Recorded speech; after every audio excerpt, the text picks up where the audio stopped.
May kabuluhan pa kaya ang kasabihang ang kabataan ng pag-asa ng bayan? Ang industriya ng agrikultura, makakaahon pa ba? Posible yan, basta't may galing at talino. Nakita ko po ang pinakamayaman sa lahat ng likas ng yaman, ang ating kabataan. Nakita ko, nadama ko ang kinabukasan. Kaya paano po natin susuklian ang kabataan? Patatagin ang preschool at basic education reform.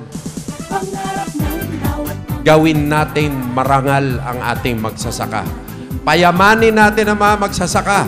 Pagandahin natin ang kanilang mga buhay para at the end of the day, ang anak nila gugustuhin na rin nilang pumasok sa agrikultura. Bawat kamay na aking nakamayan, nagsisilbing reminder that at the end of the day, it is people's lives that you are handling at hindi laro ito. Simula ng pag-asenso, pag-ahon, posible kay Gibo Teodoro. Posible!